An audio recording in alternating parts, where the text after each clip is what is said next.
On है वो default mode में माइंड चलता रहता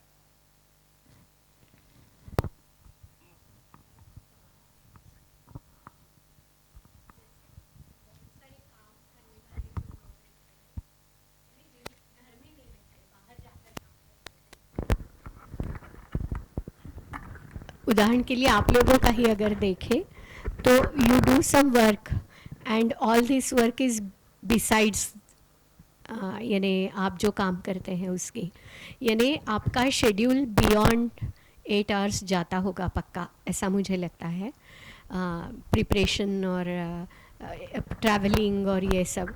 तो कई बार केवल फिज़िकली आप उपलब्ध नहीं हो, उससे भी कितना भी अच्छा चाहो आपका समय कम हो जाता है, अप्रोप्रिएट टाइम जो देना चाहिए। क्या कैसे दिया ये बहुत ही मैटर करता है, पर कितना दिया ये भी मैटर करता होगा। तो how do you think these things should be managed?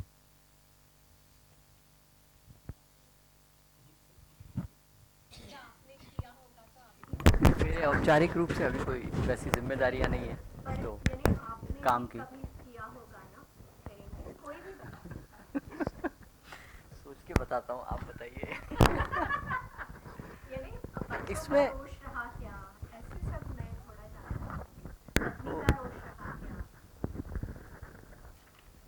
जब ये जीवन विद्या के संपर्क में हम आए ट्रिपल आईटी में यहीं पर 2003 में, तो उसके बाद वो एक टर्निंग पॉइंट था। उससे पहले अपना रिसर्च और कंप्यूटर साइंस की टीचिंग यही करते थे, और जब ये जीवन विद्या वर्कशॉप आई तो पूरा परिवार उसमें इन्वॉल्व हो गया। जैसे मैंने बताया था कि वो 8 लोग बैठे थे, उसमें 4 हमारे परिवार के। तो वो इन्वॉल्वमेंट, तो फिर 24 घंटा एक तरह से कहें कि कॉमन टॉकिंग पॉइंट नहीं होता है परिवार में, सोचने का, बात करने का, तो वो एक निकल के आया। उसके वो हमारे लिए तो बहुत अच्छा रहा, और वो अच्छा चला till I went to IIT BHU and BHU। वहाँ तो बहुत ज़्यादा कॉन्फ्लिक्ट्स हैं, बहुत ज़्यादा, एंड फिज़िकल वायलेंस। तो उसमें मेरा पूरा इन्वॉल्वमेंट वहाँ हो गया, तो फैमिली इग्नोर हुई, बट फैमिली टॉलरेटेड इट। लेकिन अब लगता है कि वो 5 साल में काफ़ी नुकसान हुआ, परिवार को समय नहीं दे पाए। ये तो वो बैलेंस निकालना ज़रूरी होता है, पर उस सिचुएशन में मुश्किल था, काफ़ी मुश्किल काम था।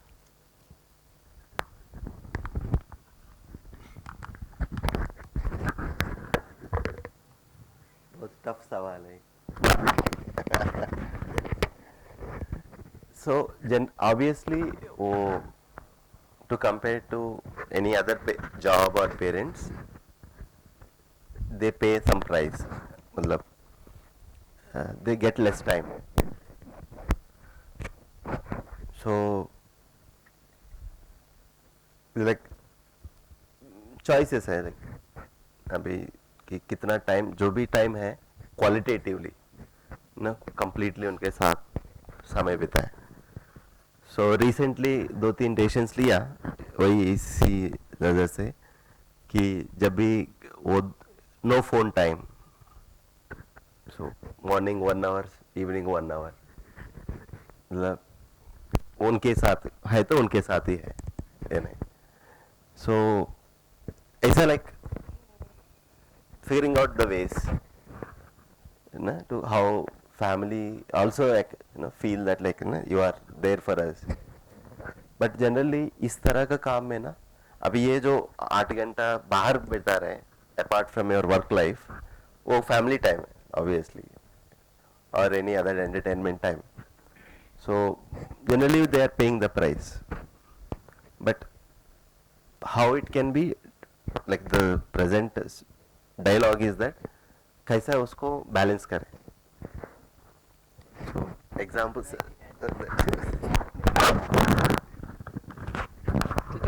परिवार का कॉमन मतलब एक धरातल पे आते हैं कि विषय वस्तु या जो बात कर रहे हैं अपने, तो क्योंकि ये जीने से संबंधित है, तो वो जीना बच्चे का भी है, पत्नी का भी है, अगर भाई बहन है तो उनका भी है। तो बात करने के लिए बहुत सारी चीज़ें मिलती हैं, तो उससे विचार में जो है एक रूपता आती है। तो एक तो जिसको बोलते हैं टाइम शेयर, तो टाइम तो कम है, माइंड शेयर बढ़ जाता है। जो समय है उसमें इन्वॉल्वमेंट परिवार के साथ, उसको क्वालिटी टाइम, अंग्रेज़ी में बहुत शब्द निकाल लिए हैं, वो शब्द अच्छे निकालते रहते हैं और अपनी भाषाओं में है। हाँ, माइंड स्पेस, कि आपने टाइम तो आपके पास नहीं है, तो जो टाइम है उसमें माइंड कितना आप इन्वॉल्व हैं उनके साथ, जिस चीज के लिए संवाद होना चाहिए वो हो रहा है कि नहीं। और जो कई बार क्या होता है, जब जो समय है उसमें भी काम की बात नहीं होती है, बच्चा अपनी कठिनाई बता रहा है, आप कह रहे हो हाँ कर ले, तो अब वो इग्नोर कर दिया आपने, उसको समय नहीं दिया, मतलब उसको माइंड स्पेस नहीं दिया। तो खाली टाइम स्पेस नहीं है, माइंड स्पेस है कि हम उससे इन्वॉल्व हो।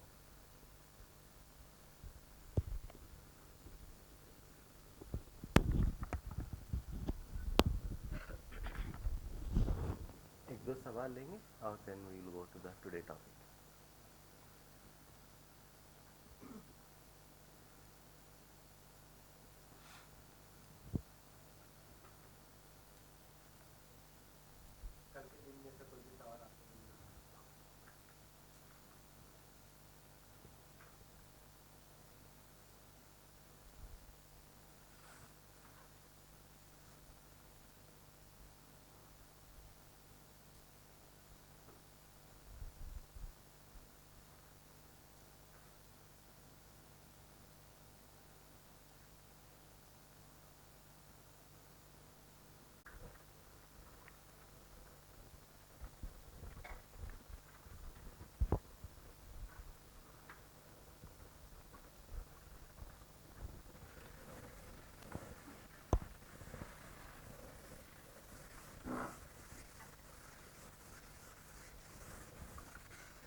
तो प्रकृति को अगर हम देखें तो उसमें 4 अवस्थाएं हैं, ठीक है।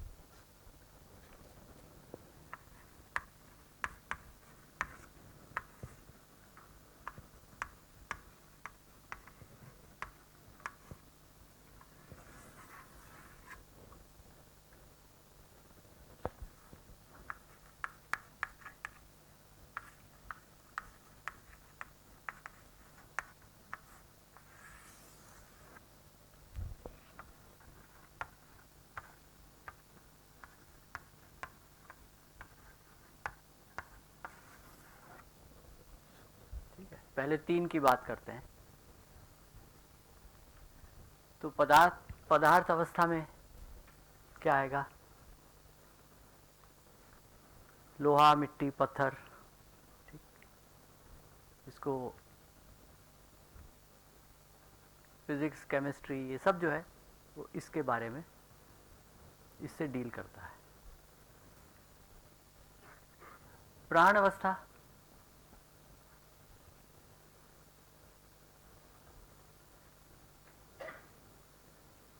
जिसमें श्वसन है, पेड़ पौधे,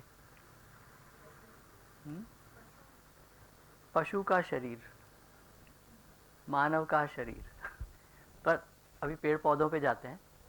पेड़ पौधे, हाँ? प्राण अवस्था को पदार्थ अवस्था की आवश्यकता है, तो उसमें हवा भी चाहिए, आहार भी चाहिए, पानी भी चाहिए। जीवावस्था, इसमें पशु आ गए। कौन से पशु? हायर ऑर्डर, जहाँ थोड़ा सेंस है, जिसमें चैतन्य है। तो हमने जो इसकी बात की थी, जिसमें अब ये आ गया है मैं आ गया है, मैं का भली ऊपरी जो गहराई वाली बात है वो नहीं है, पर ये चालू हो गया, आस्वादन चयन चालू हो गया है। पेड़ पेड़ है, उसको आप जो दोगे वो ले लेगा। पशु खाएगा नहीं खाएगा इस पे निर्णय पूर्वक खाता है, ठीक है। निर्णय में गलती हो सकती है, लेकिन चयन, आस्वादन और चयन की क्रिया उसमें है। वो इस क्रिया का उपयोग जिंदा रहने के लिए करता है। ये मेरे खाने लायक है या नहीं है, ठीक है। खाने लायक है, स्वाद में अच्छा है, पर पशु ज़्यादा नहीं खाएगा, जितना है उतना खाएगा। वो अपने शरीर के हिसाब से और परिस्थिति के हिसाब से खाएगा। तो यदि पशु को लगातार मिलता है, उसका सिक्योरिटी है, तो वो उतना ही खाएगा जितनी ज़रूरत है। अगर वो ऐसे समय में है जहाँ कभी मिलता है कभी नहीं मिलता है, तो वो खूब सारा खा के रखेगा। इसलिए नहीं कि उसे स्वाद में मज़ा आ रहा है, वो इसलिए खा के रखेगा कि अब अगला भोजन पता नहीं कब मिलेगा, ठीक है। तो वो जीने के अर्थ में, जिंदा रहने के अर्थ में खाता है। उसकी जो क्रियाएं हैं, सोचना, जो भी इसको कहें, विश्लेषण भी अगर थोड़ा सा है, ज़्यादा नहीं है, उसकी क्रियाएं सारी इससे डिटरमिन्ड है, ठीक है। तो हम अगर कहें कि पदार्थ अवस्था की वो ड्राइविंग फोर्स क्या है, उसका क्या है जिसको इससे अलग नहीं किया जा सकता है, क्या है जो प्राण अवस्था में इससे अलग नहीं किया जा सकता है, उसके लिए धर्म शब्द का इस्तेमाल करते हैं कि ये इसका धर्म है। तो पदार्थ अवस्था का क्या धर्म है? बने रहना, इससे अलग नहीं कर सकते। वो उसमें रचना विरचना होती रहेगी, पर वो बना रहेगा। फिजिक्स ने इसको कैसे पकड़ा है? कंजर्वेशन ऑफ मैटर, ठीक है। बाद में conservation of matter with energy, ठीक है। तो इसका धर्म जो है वो है बने रहना।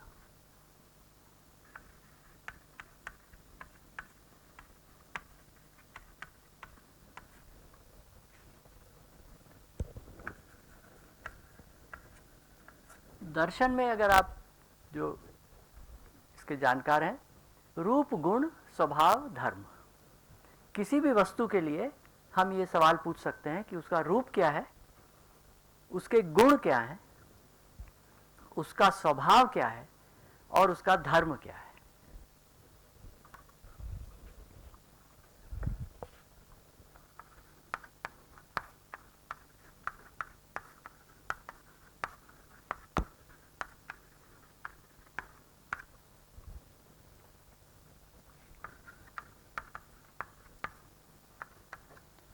रूप से क्या अर्थ है? जो इंद्रियों से हम देख सकते हैं, ठीक है। तो उसमें आँख से, नाक से, कान से, सुन के, छू के, ये रूप में आ गया। जब यहाँ रूप का शब्द इस्तेमाल कर रहे हैं, तो जो इंद्रियों से हम सीधे सीधे जो हमें दिख रहा है या मिल रहा है, उसको उस वस्तु का रूप कहेंगे। गुण क्या है? जो सीधा नहीं दिखता है, थोड़ा सोच के उस पर अगर देखते हैं, उसकी क्रियाओं को देखने लगते हैं, तो ये गुण है उसके, ठीक है। शेर को देखेंगे, उसका रूप दिखाई देगा, बाल हैं, नाखून हैं, दांत हैं, और गुण क्या है वो बाद में पता चलेगा कि वो खा जाएगा, है ना। या उसका जो गुण के रूप में अगर कहेंगे ज़्यादा, तो हम वो गुण अंदर है, सॉरी, उसको खाने को हम स्वभाव में ले जा सकते हैं, पर उसका गुण जो है कि वो हमला कर सकता है, खूंखार है, या उसके अंदर, शेर के अंदर की जो चीज़ है, तो उसके बारे में हम, जो सीधे दिखेगा नहीं हमको, जब उसका एक्टिविटी उसको थोड़े समय तक देखेंगे, तब हमें गुण समझ में आएगा, ठीक है। सिंगल रहता है या हाँ, समूह में रहता है, ठीक है। तो ये गुण जो है सामान्यतः वस्तु है, वस्तु के अंतर्गत है।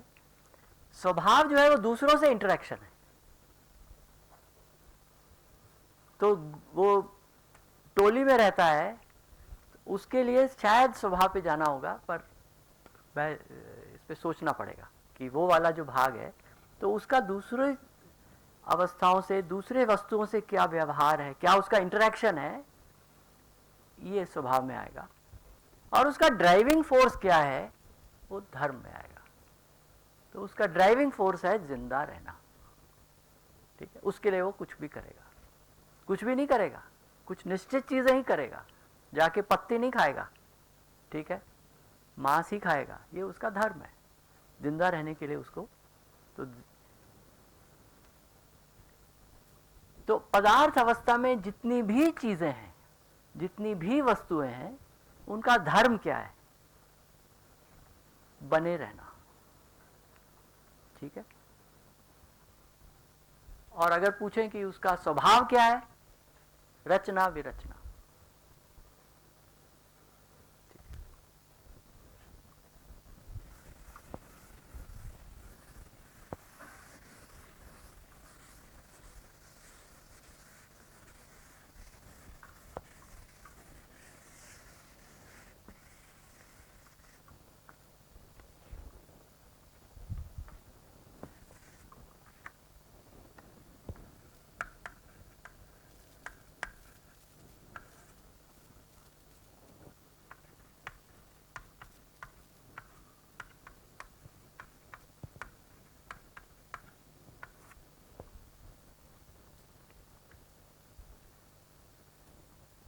प्राणावस्था,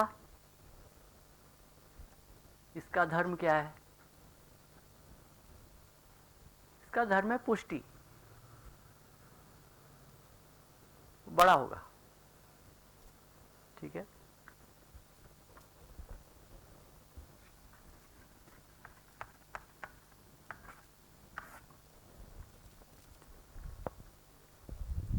ठीक है, यहाँ जो पदार्थावस्था में जो वस्तुएं हैं, अगर पत्थर है तो वो बड़ा नहीं होगा, वो जैसा है वैसे ही रहेगा।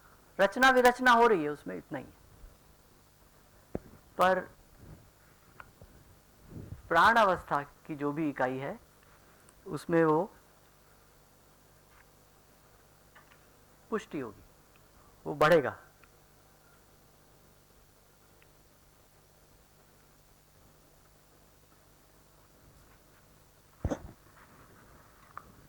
तो प्राणावस्था की जो इकाई है वो भी पदार्थ की बनी हुई है।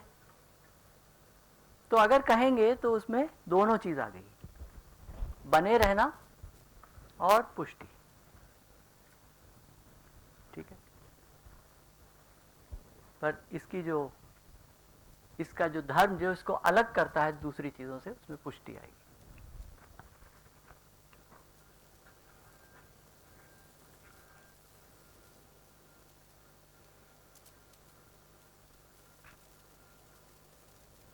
और इसमें अगर ये देखें कि क्या क्रियाएं क्या हैं इसमें, वो इन दोनों में ही है। तो वो है पहचानना और निर्वाह करना। ये दोनों पहचानने और निर्वाह करने के आधार पर चलती है, पदार्थावस्था भी और प्राण अवस्था भी।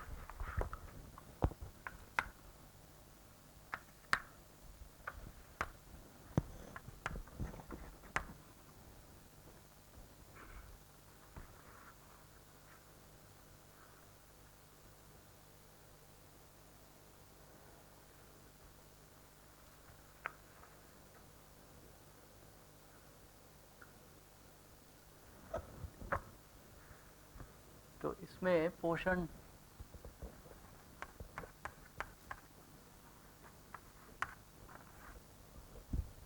और पोषण के साथ पुष्टि।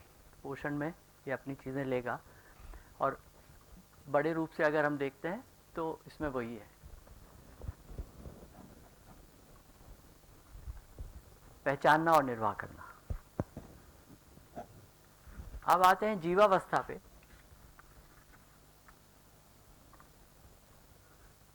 जीवावस्था का धर्म है जिंदा रहना, will to live, want to live.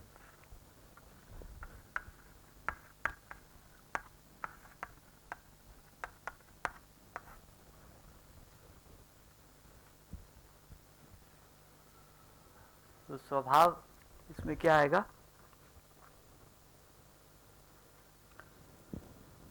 पोषण भी है और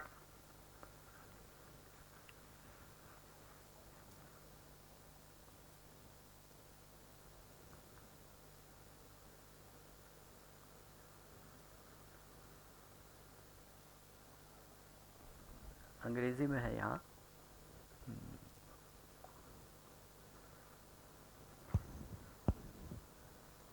क्रूरता बोलेंगे क्या?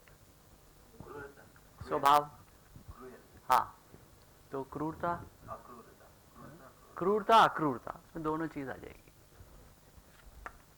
तो यहाँ पर इसमें दोनों चीजें हैं, शरीर भी है और इसमें अब मैं भी है। ये डिपार्चर है, ये नई चीज प्रकृति में पैदा हुई। तो जो शरीर है उसके उसमें तो यही चीज है, वो तो हमने लिख ही दिया, तो उसको रिपीट नहीं कर रहे हैं हम। पर इसमें जो मैं आ गया, जिसकी चाहना है कि मैं जिंदा रहूं, तो उसमें जो है क्रूरता अक्रूरता।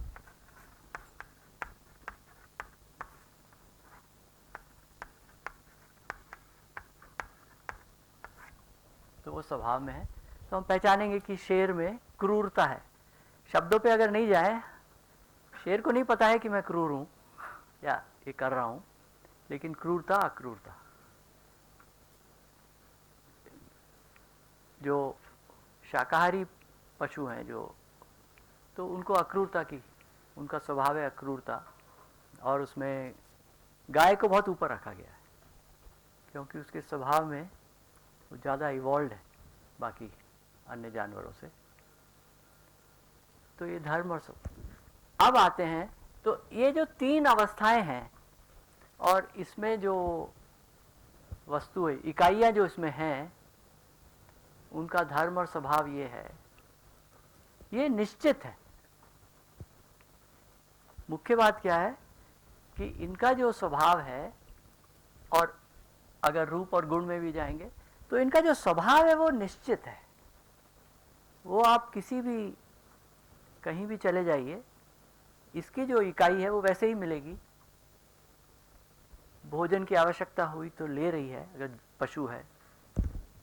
इसका अपना है कि अगर पुष्टि के लिए वो तत्व लेगा जो पुष्टि के लिए, पोषण के लिए आवश्यक है, और वही लेगा और दूसरा नहीं लेगा, दूसरी चीजें। इसी प्रकार जीव भी अपने जीन, जो भी इसका धर्म है उसके लिए चीजें लेगा और उसके अतिरिक्त वो नहीं लेगा। तो इनका जो आचरण है वो निश्चित है। ठीक है। अब एंट्री होती है प्रकृति में मानव की। ठीक है। तो मानव को ज्ञान अवस्था कहा है।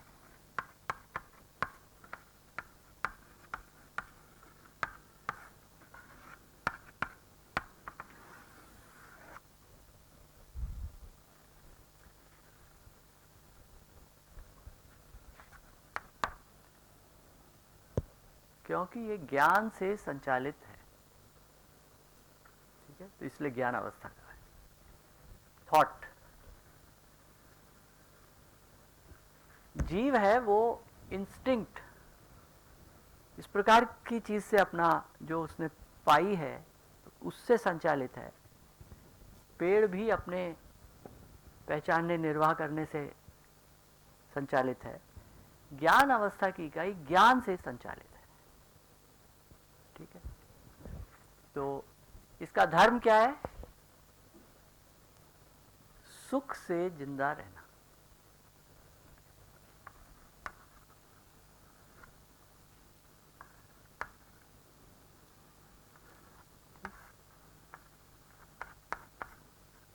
सुखी रहना, होना, रहना।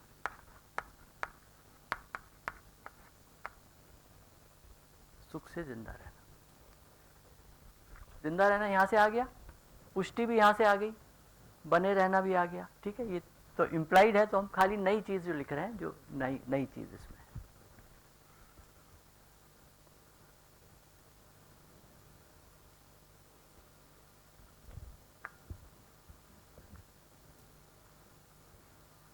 मानव का स्वभाव, इसमें इसमें क्या लिखेंगे? धीरता, वीरता, उदारता,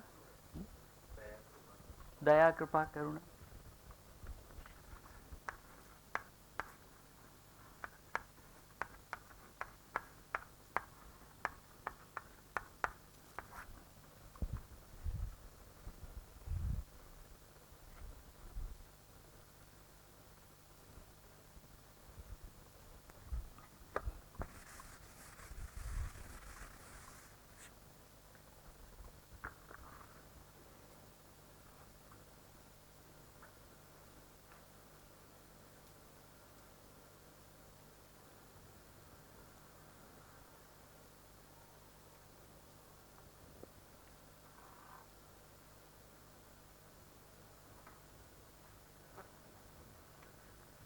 ठीक है, इसको हम ये भी लिखते हैं, धीरता, वीरता, उदारता।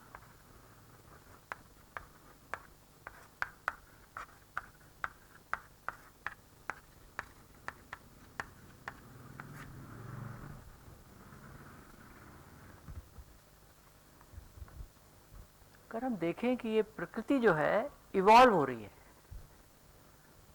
ठीक है, डार्विन की थ्योरी देखेंगे तो प्रकृति जो है वो विकसित हो रही है, और उस विकास की प्रक्रिया में पदार्थावस्था से शुरू हुई है, उसमें प्राणावस्था का प्रादुर्भाव है और जीव अवस्था की उत्पत्ति फिर,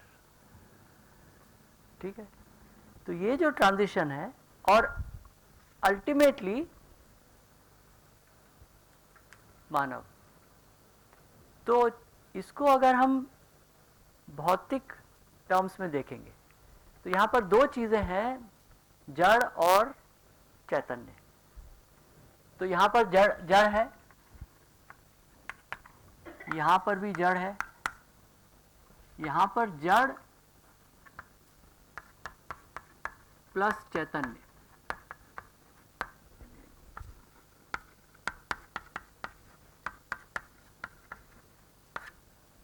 ठीक है। तो ये एवोल्यूशन है।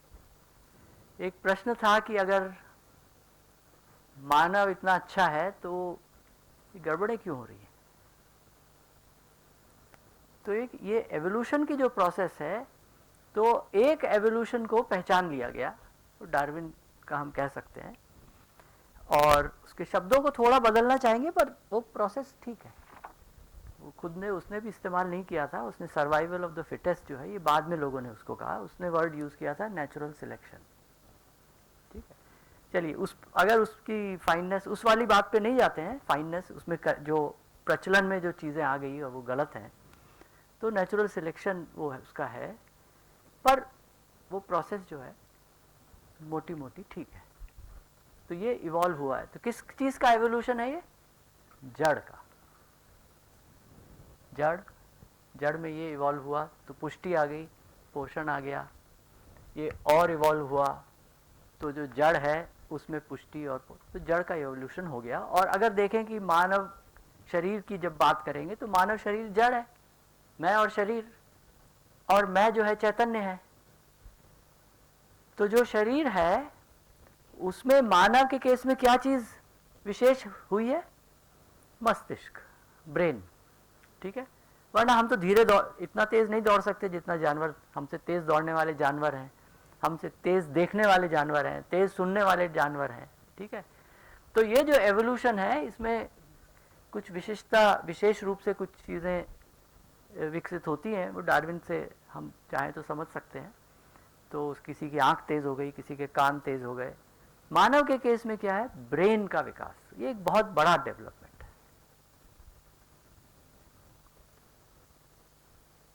ऐसा ही एवोल्यूशन, तो इसकी अगर बात करेंगे हम कि मानव सुखी होना चाहता है, अब ब्रेन आ गया है, सोच सकता है, मतलब जो मैं की क्रियाएं हमने लिखी थी वो पूरा वो चालू हो गया, विश्लेषण आ गया, चित्रण आ गया।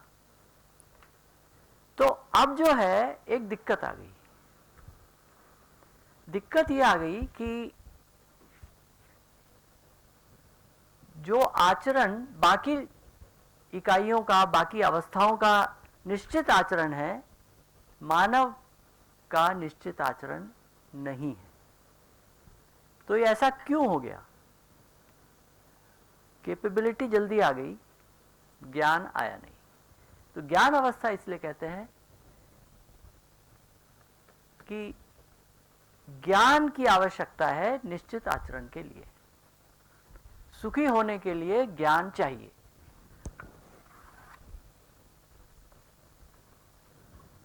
बाकी तीन चीजों का आचरण निश्चित है, मानव का आचरण निश्चित नहीं है। क्यों नहीं है? क्योंकि ज्ञान के अभाव में आचरण निश्चित नहीं है।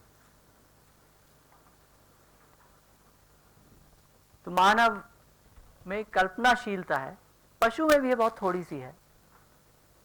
तो पशु को भूख लगी है, वो जाता है, भोजन मिलता है, खा लेता है, खा के फिर जुगाली करता है बैठ के आराम से, उसे और कुछ नहीं करना है। मानव को जब भूख लगी तो मानव भी खा लेता है, इसके बाद आगे का सोचने लगता है। ये भी सोचने लगता है कि अरे ये खाना तो अच्छा था, थोड़ा और खा लिया जाए, पेट भरा हुआ है लेकिन नहीं, क्या क्या स्वाद है। तो अब मानव का आचरण जो है वो निश्चित नहीं बचता है। फिर कल्पनाशीलता, भोजन तो आ गया पर ये क्या दिक्कत हो रही है, वो अपनी जिंदगी और चीजों के बारे में सोचने लगता है। ठीक है, और उसके जो जितना उसकी समझ है उसके अनुसार फिर कार्य करता है। तो कभी इधर जाता है, कभी उधर जाता है। अगर उसका बिहेवियर देखेंगे तो वो रैंडम है, बिल्कुल हो जाता है बिना ज्ञान के। ये आया दिल में, फिर ये आया विचार, फिर ये आया, फिर ये आया। तो अगर मैप करेंगे ना पूरे दिन में तो कहेंगे ये हो क्या रहा है, पूरा रैंडम। क्योंकि कल्पनाशीलता चल रही है, करना क्या है ये पता नहीं है। वो ज्ञान से पता चलेगा कि मुझे क्या करना है, मेरी भूमिका क्या है। ठीक है, और जिंदा रहना ही काफी नहीं है, जीना है। जीने का मतलब, जीने की बात जिसकी हम जिस तरह से हम उस शब्द का इस्तेमाल कर रहे हैं कि मीनिंगफुल, सुखी होके जीना। तो मानव सुखी कैसे होगा? तो मानव सुखी खाली जिंदा रहने से नहीं होगा।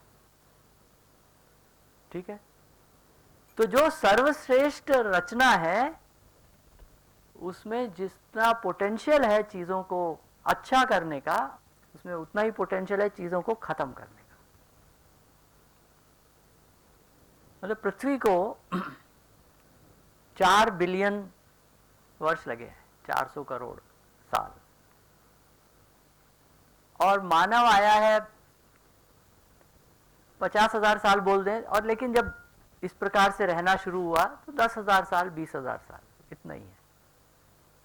ठीक है, तो 400 करोड़ साल बाद मानव की उत्पत्ति है, एक वानर के रूप में 1 लाख 2 लाख साल, और मानव के रूप में जो उसका रहना शुरू हुआ है उस जिसको हम आज देखते हैं वो सिर्फ 10,000 साल।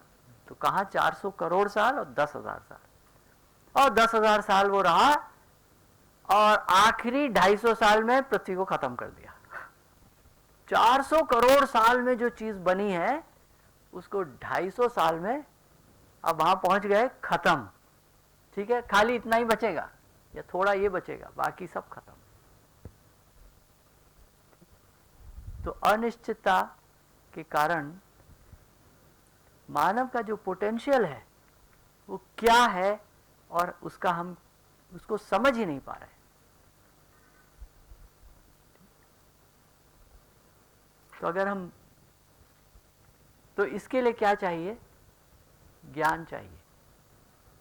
ज्ञान शब्द का इस्तेमाल कर रहे हैं, ज्ञान, विवेक, विज्ञान।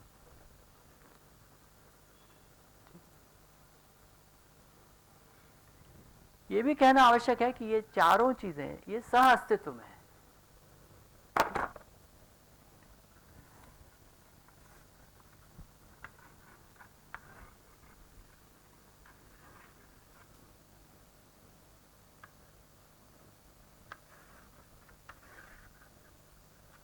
तो इन तीन चीजों को पहले देखें तो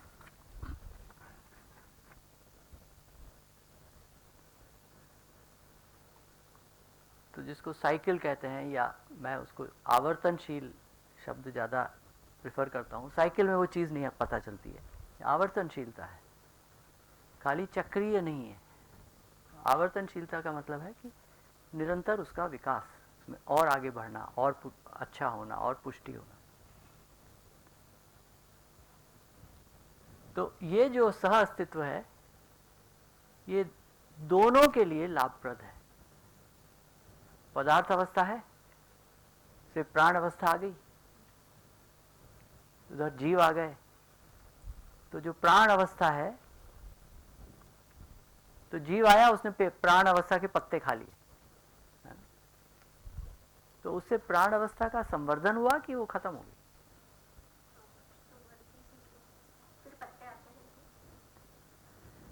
अगर वो पत्ते गिरते, अगर जीव अवस्था नहीं आती तो क्या होता?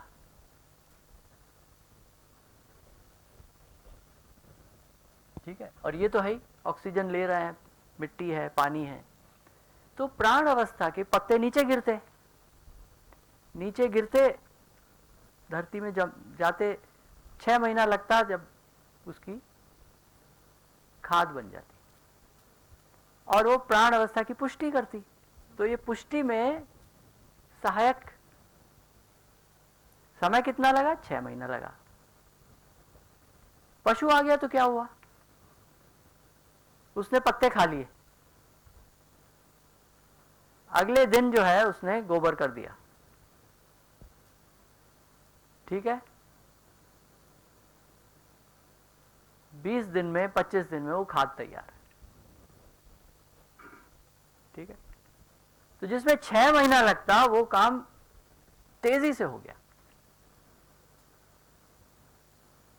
ठीक है। पेड़ पे फूल आए, फूलों से बीज बना, बीज नीचे गिरा, नया पेड़ निकला। पशु आ गया तो क्या हुआ?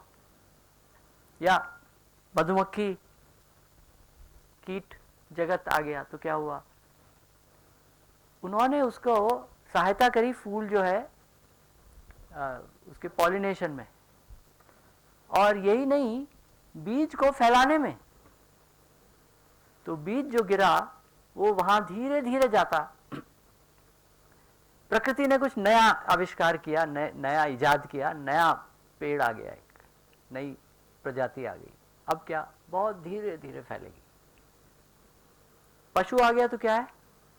उसने खाया, वो घूमने चला गया, 20 किलोमीटर 50 किलोमीटर तक चले जाते हैं, और वो जो शरीर से जो छोड़ा बीज, वो बीज दूर दूर तक फैल गए, बहुत जल्दी उस काम को कर दिया। तो ये आपस में उपयोगिता और पूरकता,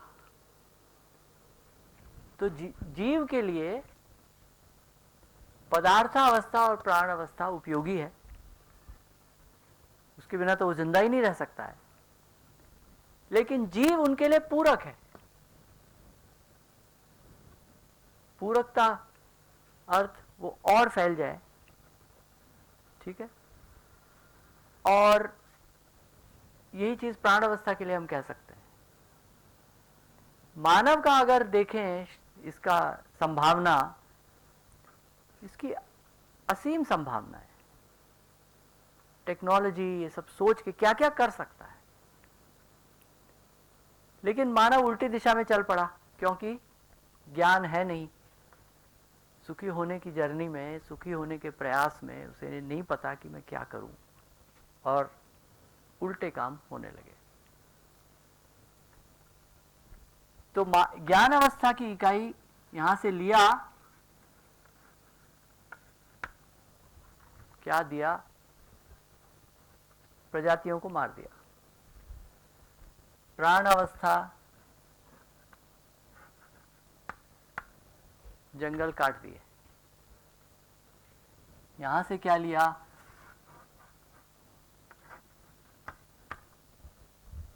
जहरीली गैसें वापस करी, ठीक है। तो इन जितने भी हैं मानव का, ये प्रश्न चिन्ह है। खुद के साथ क्या किया?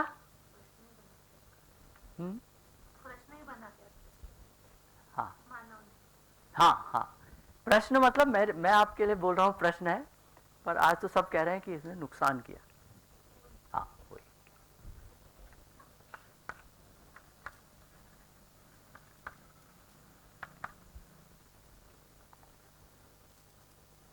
तो जो हाईएस्ट रचना है प्रकृति की, और प्रकृति ने उसको क्या संभावनाएं दी हैं, क्या उसको क्षमता दी है, वो सारा उल्टा चला गया। जो चीज 400 करोड़ साल में तैयार हुई थी, उसे 250 साल में छुट्टी कर दी उसकी। बिल्कुल कगार पे पहुंच गए।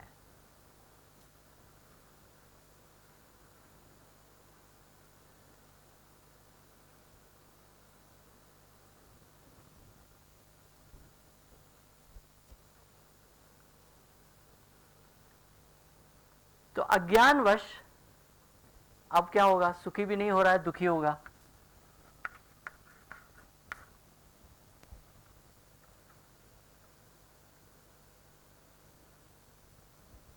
यहां पर क्या आ जाएगा?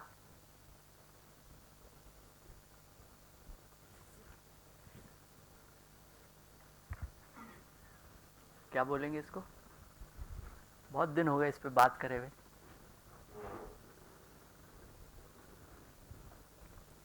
क्रूरता, हीनता, दीनता, हीनता, क्रूरता।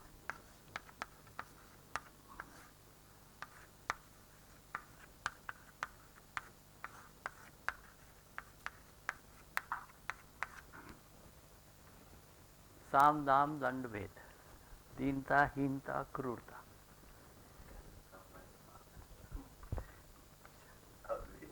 छल कपट पाखंड, काम क्रोध मोह, वो व्यक्ति में हो गया। और एक पूरे सिस्टम के रूप में ये तो क्वेश्चन मार्क, ये तो धर्म ये था, इसको पहचाना नहीं, तो जो काम कर रहे हैं उससे दुखी हो रहे हैं। और क्या तरीका अपना रहे हैं? दीनता, हीनता, क्रूरता।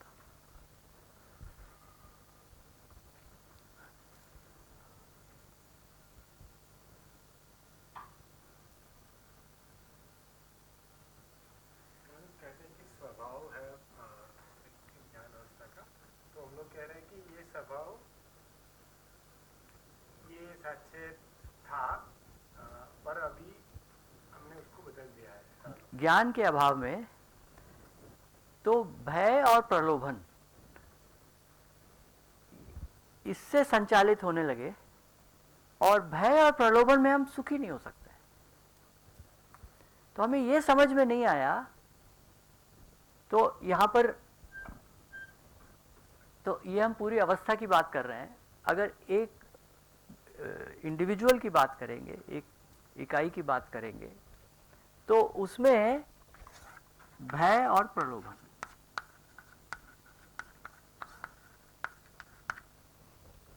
अगर आप भय और प्रलोभन से संचालित रहेंगे तो आप सुखी नहीं होंगे। और फिर आप जो करेंगे, आप दूसरों को भी दुखी करेंगे, ठीक है, अन्य मानव को। और मानव जाति सारी सब चीजों को पीड़ित कर देगी, बाकी अवस्थाओं को भी पीड़ित कर देगी, ठीक है। ज्ञान से पता चलेगा कि भय और प्रलोभन की आवश्यकता ही नहीं है। ये हमारा ज्ञान के आधार पे, मतलब समझ, ठीक है, समझ के आधार पे अगर हम जीते हैं तो हम सुखी होंगे, दूसरों को सुखी करेंगे, दूसरों को सुखी करेंगे, दूसरी अवस्थाओं को उसमें उनकी आगे संवर्धन में सहायता करेंगे। तो हम आवर्तनशीलता में आएंगे। मानव भी आवर्तनशीलता में अन्य अवस्थाओं के साथ काम करेगा, सहायता करेगा, न कि उनको नष्ट करने में, ठीक है। तो ये जो एवोल्यूशन है, तो दो एवोल्यूशन है। एक फिजिकल एवोल्यूशन है जिसका डार्विन ने पता लगा लिया। ये दूसरा एवोल्यूशन जो है, ये मैं का एवोल्यूशन है, ठीक है। और अगर देखें आस्था, आधारित समाज, तो अगर इसको एक्सपैंड कर दें कि खुद के साथ क्या कर रहा है, ठीक है।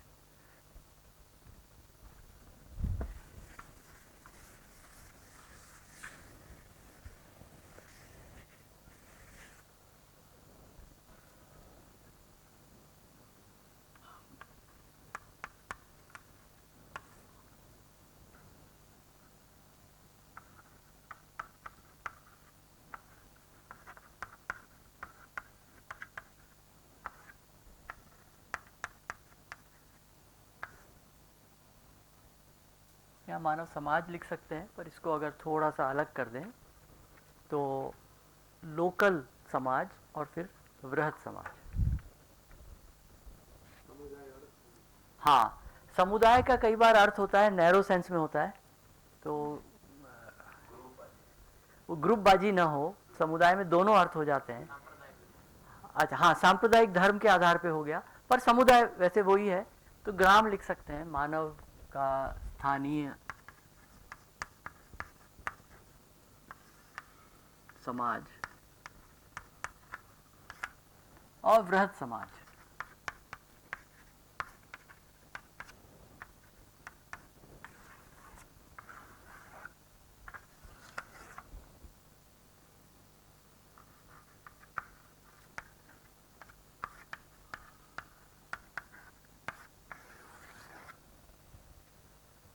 अंग्रेजी में जो कम्युनिटी है वो पॉजिटिव सेंस में है, हिंदी में जो समुदाय है वो है तो था तो न्यूट्रल सेंस में, आजकल थोड़ा वैसा हो गया है, पर सहकारी बोल सकते हैं क्या, सहकारी समुदाय, पर समुदाय वैसे ओरिजिनल शब्द तो वैसे ही है, सम उदय, साथ में उदय, है ना, उसमें कोई भी नेगेटिव कॉनोटेशन नहीं है, हम साथ में हैं, उदय करते हैं, ये हमारा वो है, और दूसरे समुदाय के पूरक होते हैं, हम दूसरे समाज से लेते हैं, वो हमारे लिए उपयोगी है, हम उनके साथ में उनकी सहायता करते हैं, तो वो पूरक हो गए। तो ये उपयोगिता पूरकता का जो नियम है,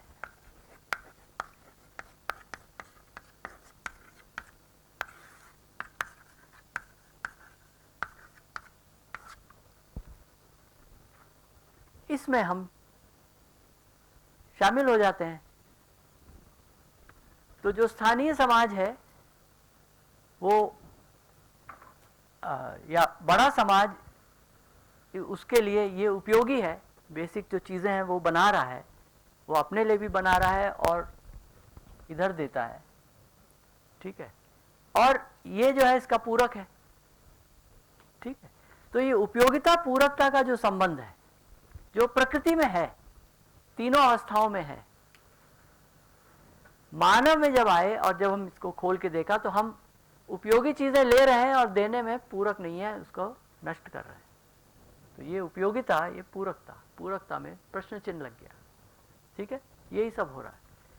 इसी को अगर आप खोल के देख रहे हैं कि अपने खुद को क्या कर रहा है, ये तो बाकी तीन अवस्थाओं को तो नष्ट कर रहा है, खुद में क्या कर रहा है, तो हम जो पिछले 3 दिन 4 दिन बात कर रहे थे उसको उस दृष्टि से हम देख सकते हैं, ठीक है। कई बार हम ये तस्वीर ये इस तरह भी बना देते हैं, ठीक है। तो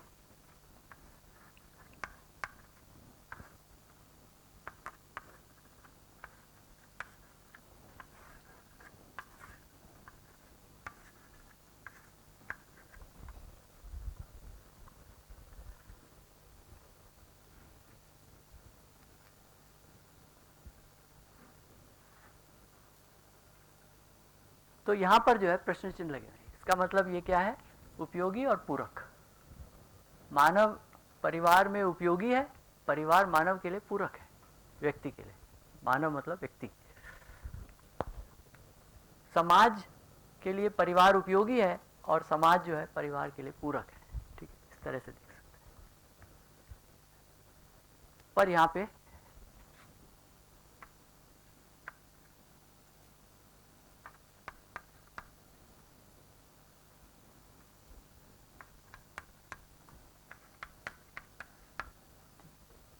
जितनी बड़ी इकाई पे जा रहे हैं उतने ही ज़्यादा क्वेश्चन मार्क।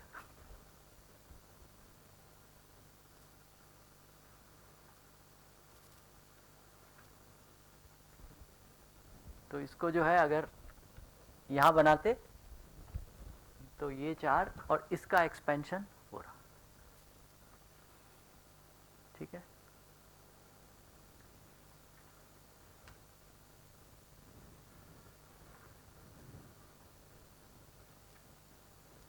तो जो हम कहते हैं कि इसका अस्तित्व नहीं है, इसका अर्थ ये है कि देखने में तो दिख रहा है दुख, अगर ज्ञान है तो दुख नहीं है, दुख चला जाएगा।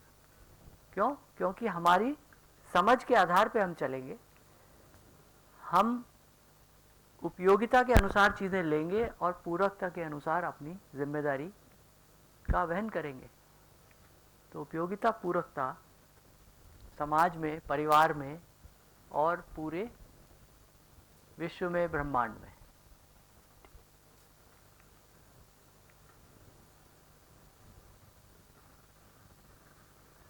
और भय और प्रलोभन, इसके स्थान पर समझ।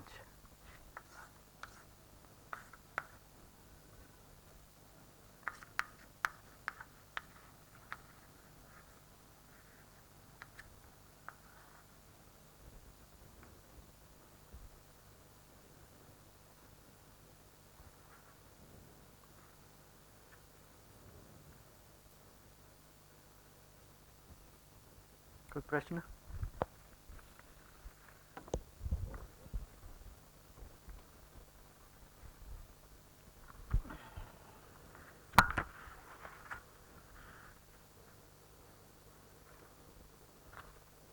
ज्ञान अवस्था में हम लोग स्वभाव में सोचना डालते हैं।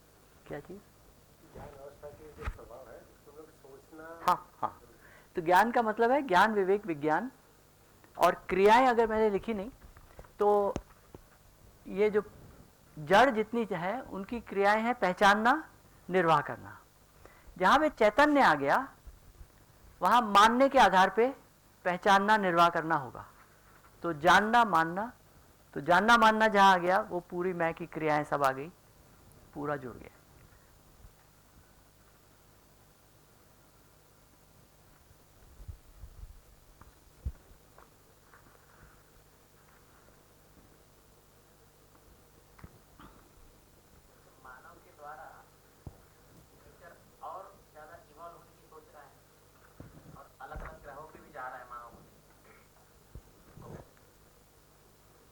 हाँ, वो किस लिए जा रहा है? एक पृथ्वी को डिस्ट्रॉय करो, अगली पे जाओ, वहां जाके उसको डिस्ट्रॉय करो, फिर अगले पे जाओ।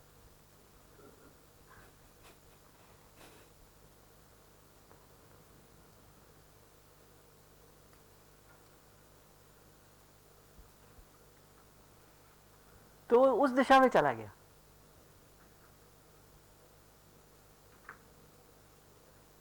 कितनी सुंदर सृष्टि है, कितनी सुंदर धरती है। एक सवाल मैं बच्चों से पूछता हूँ, फर्स्ट ईयर में जो आते हैं, आजकल वो रॉकेट और आर्टिफिशियल इंटेलिजेंस, ये सब हमारे बच्चे वही आते हैं ना। तो मैं पूछता हूँ कि भाई, तो किसी ने कहा भी कि रॉकेट बनाना चाहता हूँ मैं, स्पेस क्राफ्ट। मैंने कहा भाई क्या बात है, क्या करेंगे स्पेस क्राफ्ट से? क्या है, धरती खत्म हो जाएगी ना तो दूसरे पे जाएंगे। तो मैंने कहा कि सबको ले जाओगे साथ या अकेले जाओगे? नहीं, सबको ले जाएंगे, वो थोड़ा अंदर चुभता है ना। तो नहीं, सबको ले जाएंगे। तो मैंने कहा साइंस के विद्यार्थी के अनुसार अब कैलकुलेशन तो करो कि कितनी एनर्जी चाहिए 700 करोड़ लोगों को ले जाने के लिए। चलो वो एक अलग चीज। या दूसरा जवाब जो आते हैं कि स्पेस क्राफ्ट साहब क्या करेंगे, भिन्न भिन्न ग्रहों पे जाएंगे। तो मैंने कहा वो जो स्पेस क्राफ्ट है उस पे तो अब कई साल लगेंगे। बोले हाँ, उसमें ट्रैवल करेंगे ना, तो उसमें कितना ऑक्सीजन ले जाएंगे?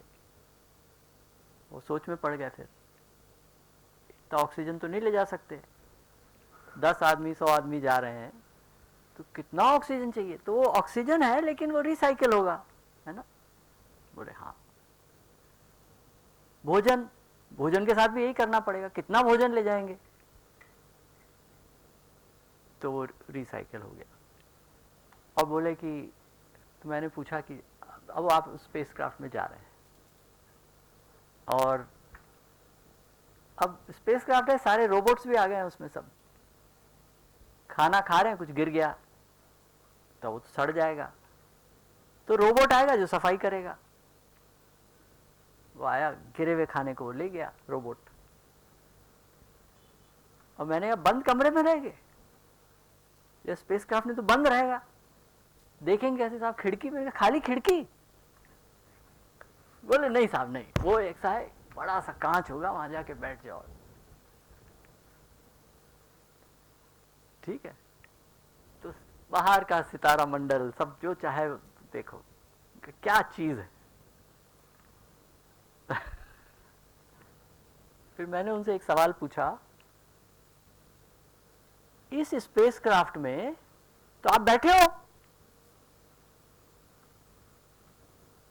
हवा अपने आप शुद्ध हो रही है, पानी अपने आप शुद्ध होके मिल रहा है, खाना गिर जाता है कीड़े उठा के ले जाते हैं, रोबोट्स अपने आप सफाई भी हो रही है, और क्या डेक है। कमरे से बाहर निकल के देखो डेक में।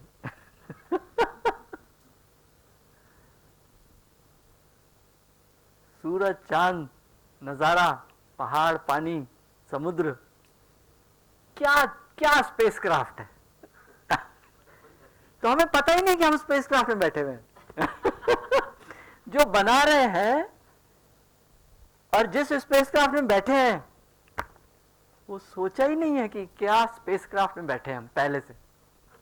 यहाँ की चीजें ले जाके वहाँ देने की बात सोचते हैं। हाँ, अरे आनंद में, क्या आनंद है, क्या आनंद में स्पेस क्राफ्ट में बैठे।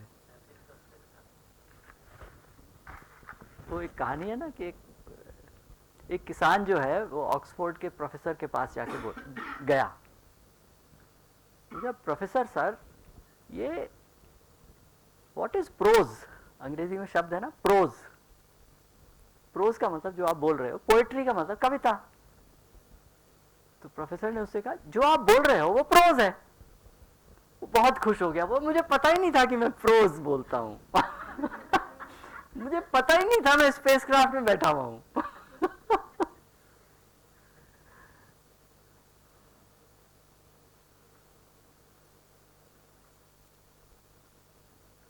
है कि नहीं मजेदार बात।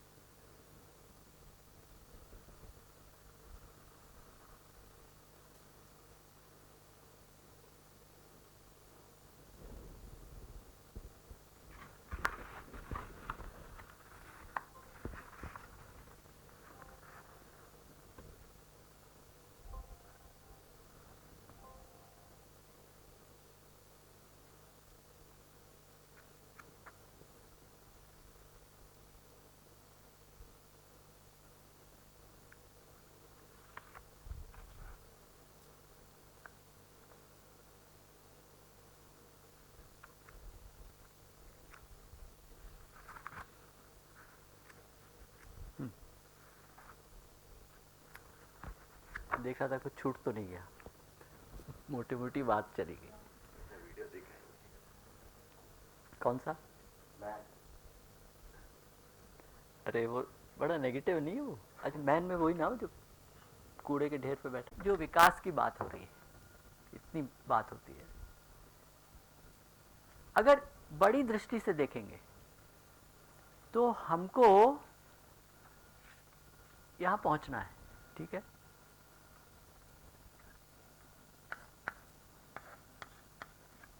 यहां से यहां जाना है।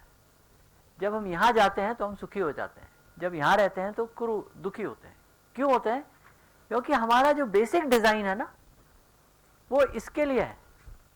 तो जब दूसरा डिजाइन फिट करते हैं तो अंदर से हम दुखी हो जाते हैं, हम सुखी रह ही नहीं सकते। कभी भी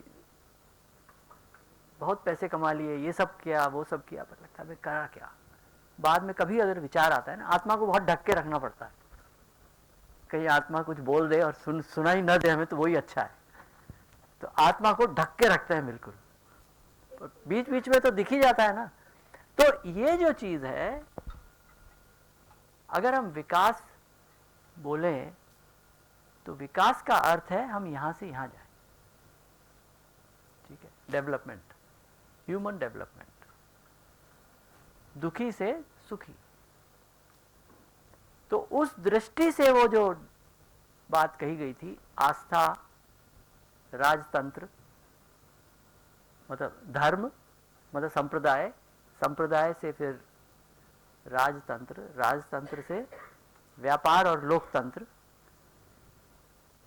आस्था, भय, प्रलोभन। तो अब टाइम आ गया है, समय आ गया है कि ये ट्रांजिशन हो जाए, और भौतिक रूप से इसकी सारी चीजें तैयार हैं।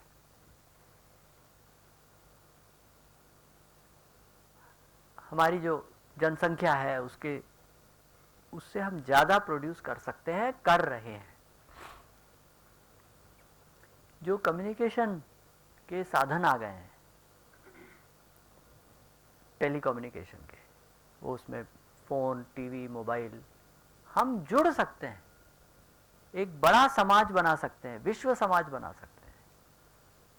टेक्नोलॉजी के को अगर देखें तो इन सब चीजों की तैयारी है, लेकिन आदमी ने खुद को नहीं पहचाना है। तो मानव का अध्ययन, मानव हम क्या हैं उसकी समझ, उस पे काम नहीं हुआ है, वो अभी तक पहचान में नहीं आई है एक बड़े स्तर पर। अगर वो पहचान में आ जाए तो हम क्या से क्या कर सकते हैं, और वो करते हुए बहुत सुख से जी सकते हैं।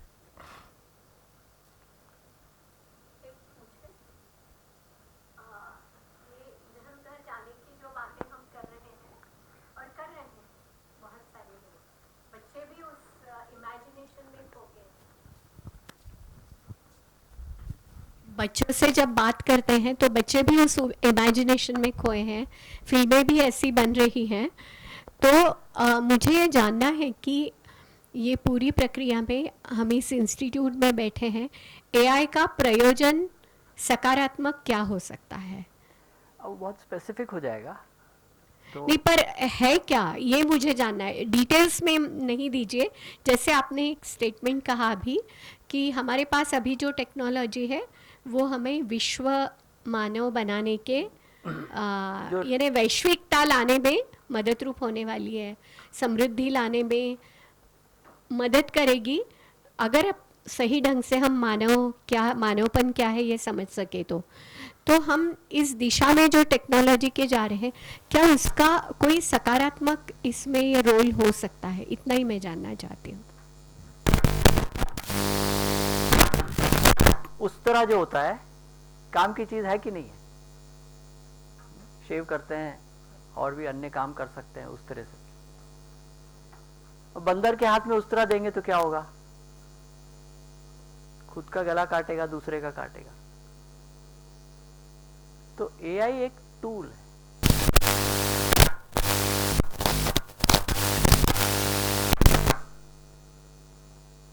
तो एआई एक टूल है, और ज्ञान और विवेक के अभाव में वो बंदर के हाथ में उस तरह है। और ये एक एक टेक्नोलॉजी के साथ आज हो गया है।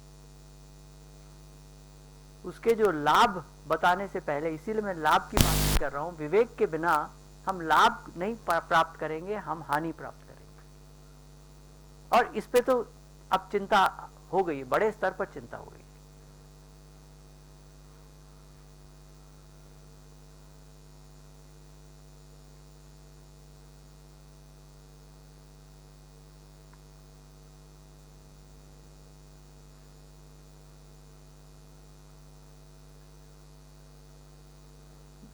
ढूंढ के तो निकाल सकते हैं कि लाभ है, पर उससे होगा क्या? विवेक तो है नहीं ना।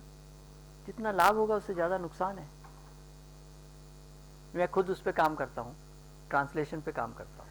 कंप्यूटर ट्रांसलेशन भारतीय भाषाओं, और बहुत अच्छा काम हो गया है भारत में। भाषिणी जो एक राष्ट्रीय मिशन है, तो मैं उसका चेयरमैन हूँ, राष्ट्रीय चेयरमैन। और जो पूरा काम चल रहा है सब 22 भाषाओं में, सब में चीज़ें तैयार हैं, आप डाउनलोड कर सकते हैं अपने मोबाइल पे भाषिणी। तो अब वो AI है, तो आपने कहा एक लाभ बता दीजिए, तो मैं एक लाभ बता देता हूँ, लेकिन नुकसान बहुत सारे हैं। विवेक है नहीं, ज्ञान का अभाव है, तो क्या होगा?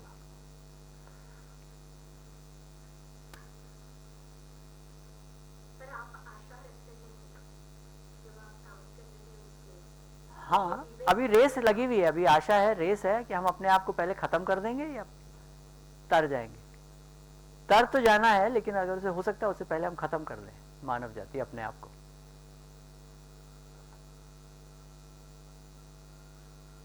तो फिर 400 करोड़ साल फिर वेट करना पड़ेगा, 200 करोड़ साल वेट करना पड़ेगा, जो भी है।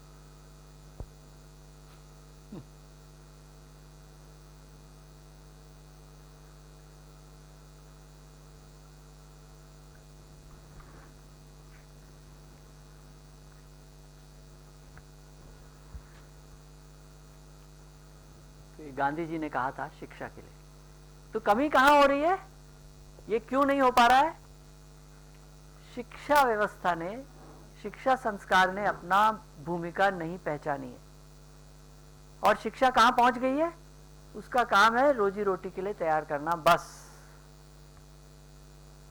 पालक लोग सब वो देख रहे हैं, लेकिन शिक्षा जो है होलिस्टिक, सर्वांगीण, एक पूर्णता में है। उस पूर्णता को समझे बिना हम शिक्षा नहीं दे पाएंगे, ठीक से नहीं तैयार कर पाएंगे। तो इसको पढ़ दीजिए। एक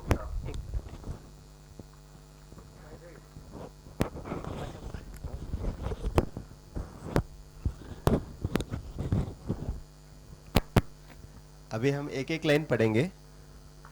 कौन सा टॉपिक हमने इस 4 दिन में डिस्कस किया उसके रिलेटेड एक बार रिफ्लेक्ट करेंगे, ठीक है? उस आदमी ने सच्चा शिक्षा पाई है जिसके शरीर के ऐसी आदत डाली गई है वो उसके बस में है, बस में रहता है। शरीर मतलब साधन, सर, अपना इंस्ट्रूमेंट्स अपने कंट्रोल में है, अपने बस में ही नहीं है, तो फिर क्या? मैं इससे रिलेट कर रहा हूँ। ये कब डिस्कस किया है यहाँ?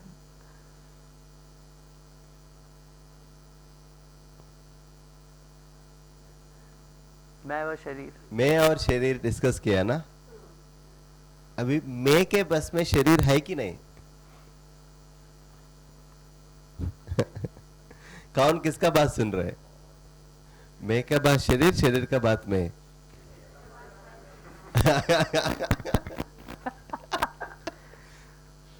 तो गांधी जी वो बोल रहा है कि शरीर आपका एक साधन है जो आप काम करना चाह रहे हैं वो करने के लिए। अभी फोन ज्यादा ताकतवान है, हमारा माइंड ज्यादा ताकतवान है।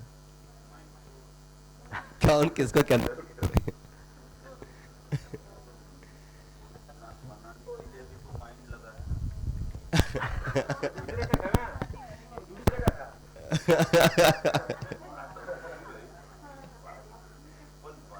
नहीं, तो इतना ही बात कर रहे हैं।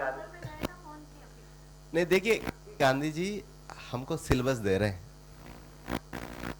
कि ये कैरेक्टरिस्टिक होना चाहिए, इसका मतलब क्या चीज समझ होना चाहिए, क्या प्रैक्टिस करना चाहिए। अभी ये पहला लाइन क्लियर है कि अपना शरीर मैं की बस में हो। जिसका शरीर चैन से और आसानी से सौंपा हुआ काम करता है। हाँ। मतलब वो हेल्दी भी हो, फ्लेक्सिबल भी हो।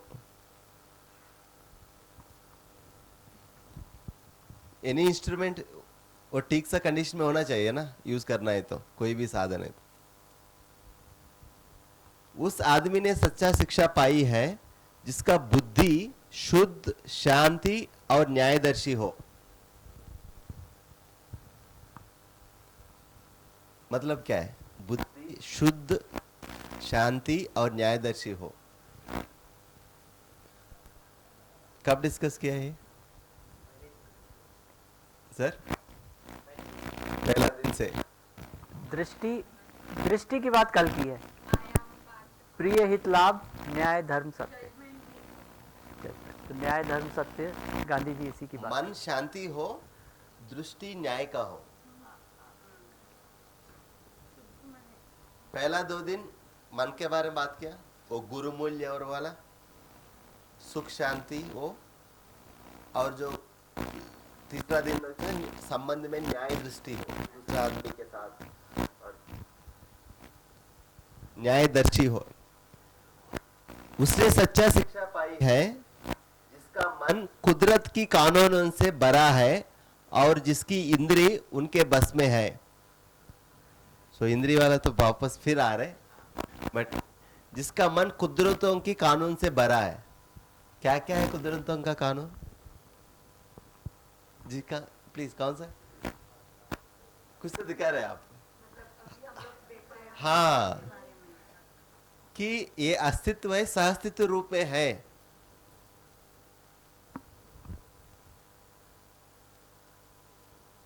तो आप कोई भी मंदिर गए तो वहां पे बड़ा अक्षर पे लिखता है, क्या है? धर्मो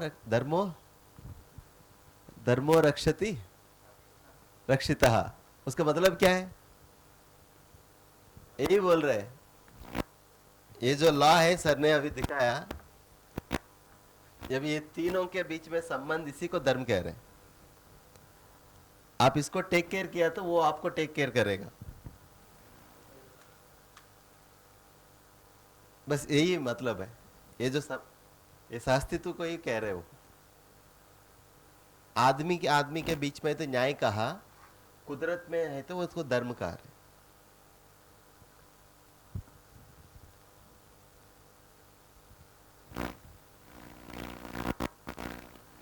इससे भरा हो हमारा मन कि ये सहअस्तित्व है।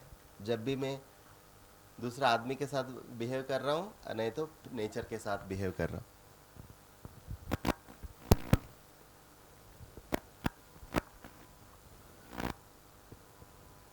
जिसके मन की भावना है बिल्कुल शुद्ध है। ये शुद्ध भावना क्या क्या है? हाँ, ये जो 9 भाव है ना, वो शुद्ध है अशुद्ध है? वो भाव विश्वास, सम्मान, स्नेह, ममता, वात्सल्य, कृतज्ञता, श्रद्धा, गौरव, प्रेम होना चाहिए कि नहीं मन में?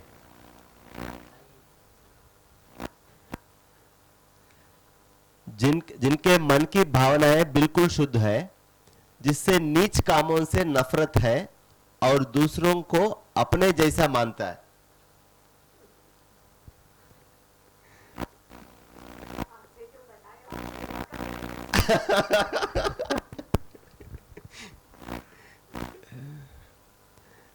कल हम डिस्कस किए थे, दूसरा आदमी को अपना मान रहा है, पराया मान रहे, और किस किस बेसिस में अपना मान सकता है, किस किस बेसिस से हम पराया मान रहे हैं अभी आजकल, वो डिस्कस किया है।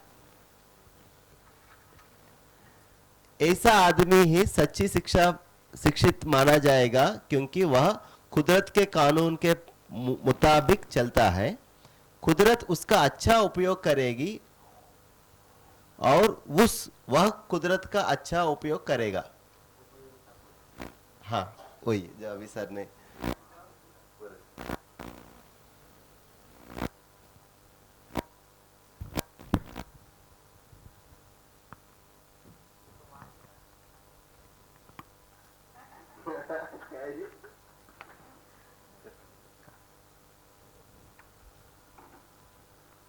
आप कुछ बोल रहे हैं? ये सारा तो वहीं पे हमारे पास ही है, हम यहाँ के बैठे बैठे।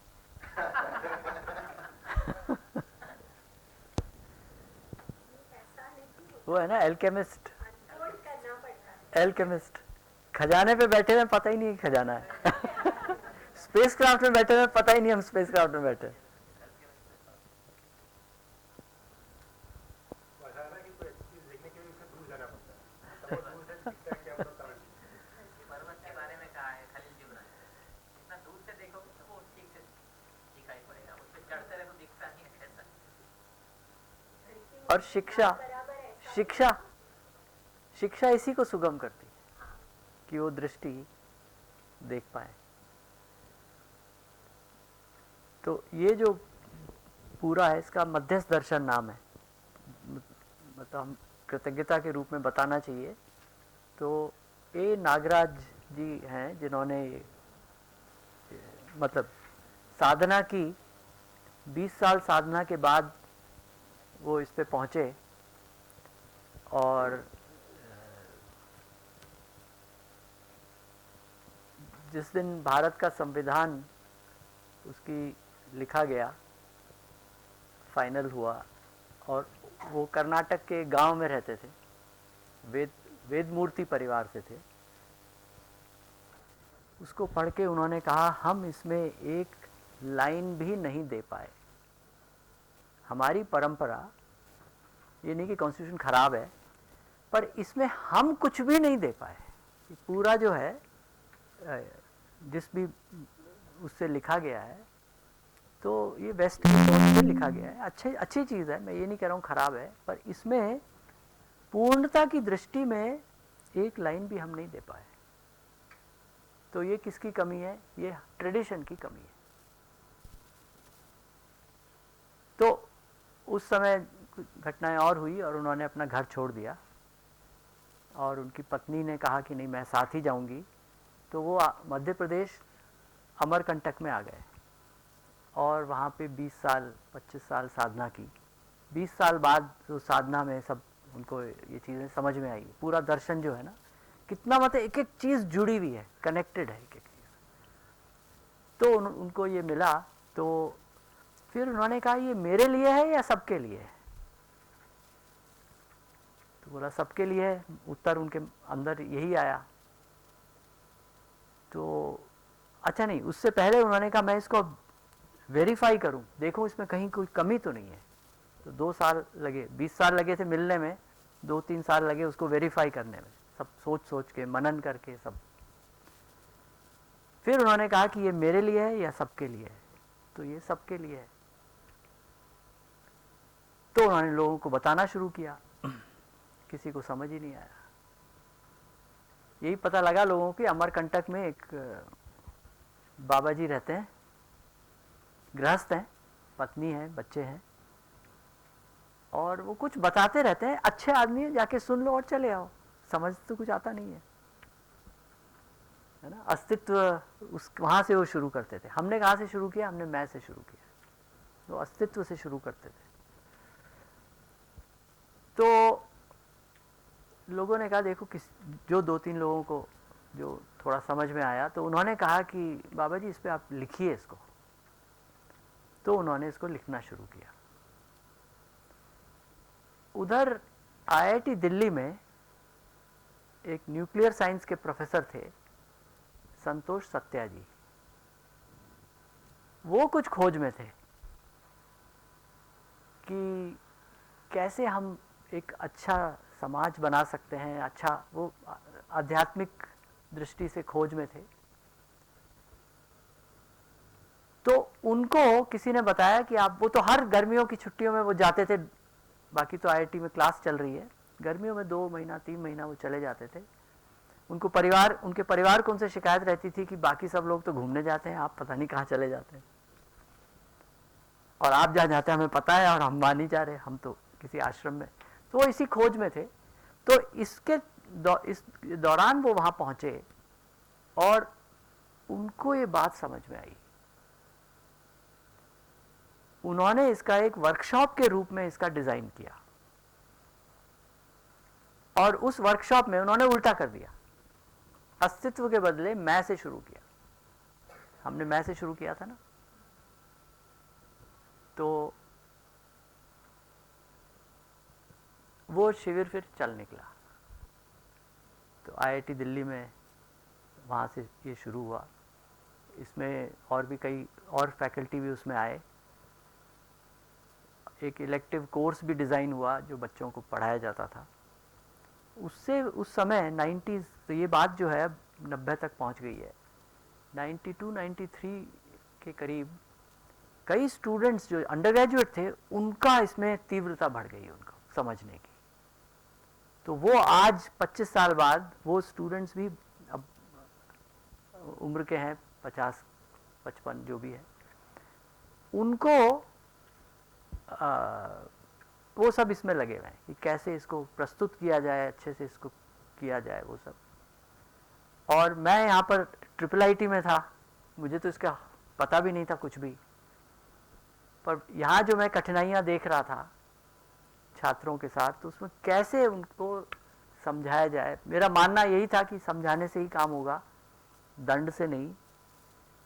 तो दंड के बदले समझाना, उनको फ्रीडम भी देना, प्रयोग करने की भी स्थान देना, तो वो सब कर रहा था पर बिना समझे हुए।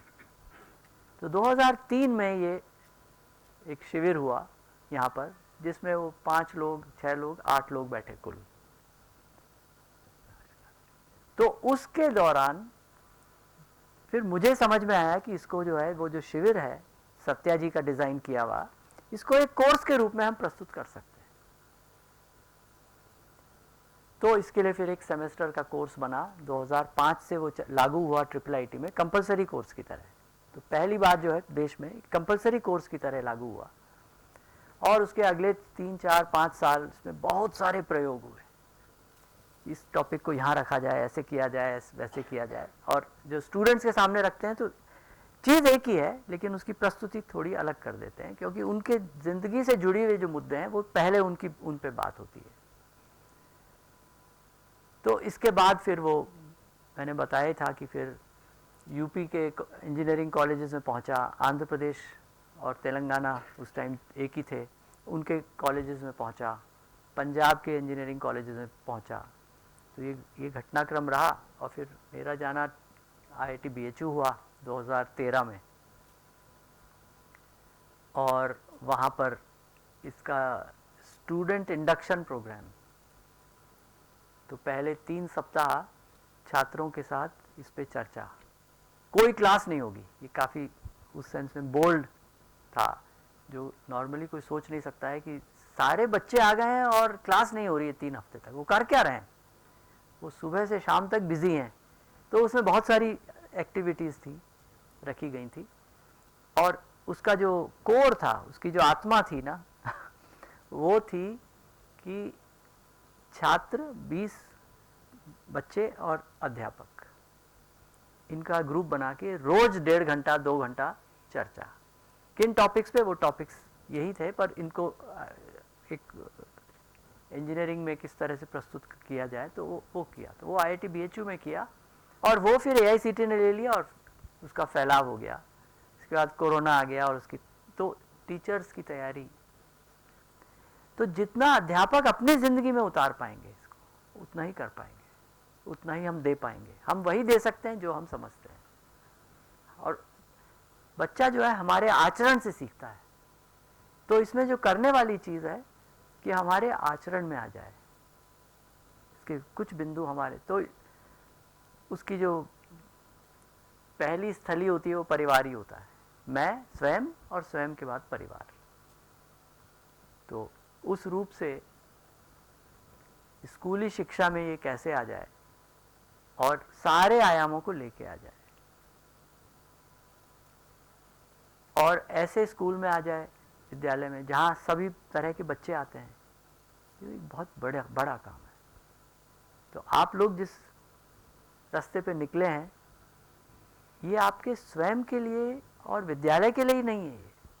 अगर ये अच्छे से होता है तो ये मॉडल बन सकता है कि शिक्षा में कैसे इसको लाया जा सकता है।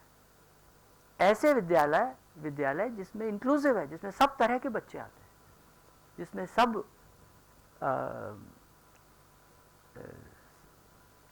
गांव के, शहर के, धर्मों के, आर्थिक रूप से अलग अलग सब बच्चे आते हैं। उनके साथ कैसे हम इसको कर सकते हैं, तो ये बड़ी चीज़ है। पर शुरुआत इसकी कहाँ से है? खुद से है। इसका प्रयोग कहाँ है? परिवार में है। तो इसमें समय लीजिए और खुद में ये प्रोसेस चलती रहे, इसके लिए वो निकालिए, समय निकालिए। विद्यालय भी अगर समय निकाल सकता है तो उसमें एक सामूहिक रूप से भी ये चीज़ें हो सकती हैं। और ये सोचिए कि 6 महीना हम करने के बाद फिर देखें कि क्या कर सकते हैं। और पहले हम अपने प्रयोग, हमारी वो हम रोक ही नहीं पाएंगे, प्रयोग तो होगा ही कक्षा में, है ना।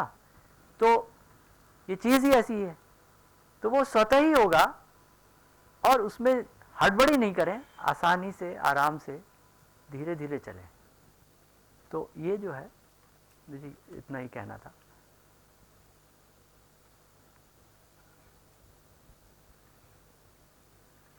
ठीक है।